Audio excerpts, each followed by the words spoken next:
Үгүй нэр. За эсээ зөв бичих 9-р ангийн хичээл орох гэж байна. За хичээлийн зорилго нь болохоор 9-р ангийн сурагчид эсээ зөв бичих чадварыг эзэмшүүлж, өөрийн бодол санааг логик дараалалтай зохион байгуулалттайгаар илэрхийлэх, уншигчдад ойлгомжтой хүргэх үндсэн мэдлэг арга барилыг төлөвшүүлэх хичээл орно.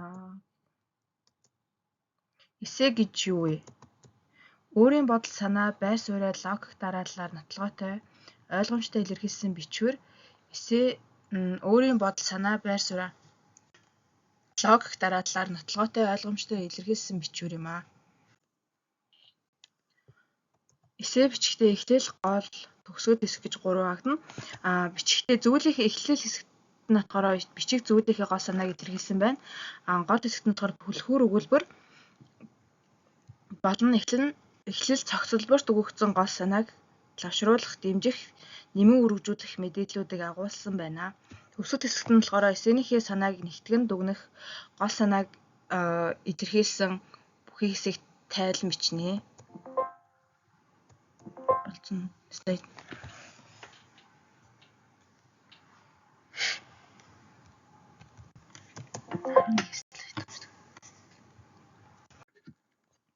Эсээний бүтцэн нь болохоор эхлэл хэсэг, гол хэсэг, төгсгөл хэсэг гэж 3 хагдана.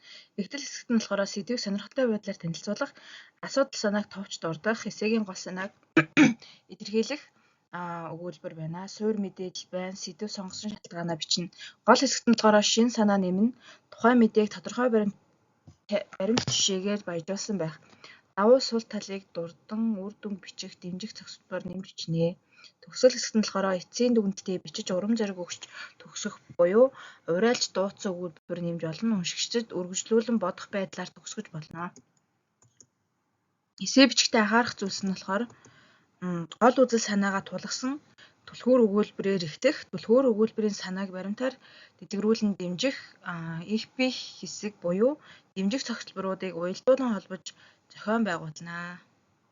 Өгүүлбэр цогцлборуудыг ойлгомжтой цэгцтэй болгоно, алдааг нь засна.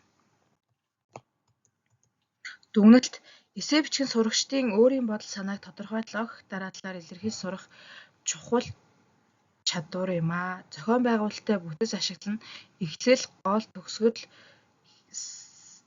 хэсэг, гол санаагаа зөв илэрхийлэх нь зөв бичвэрийг ойлгомжтой болгодог. Эсээ бичих сурах нь зөвхөн хичээлийн амжилтанд төдийгүй өдөр тутмын харилцаанд илүү тод итгэлтэй байр суурь илэрхийлэх боломжийг бий болгодог. Тиймээс тогтмол уншиж, бодож, дадлага хийснээр эсээ бичих ур чадвар улам сайжирч сурагч өөрийгөө илэрхийлэх чадвартай хүн бий болж зөв мэдлэгийг төлөвшүүлнэ. Анхаарал хандуулсанд баярлалаа. Хичээл заасан Ж Мигмар нар.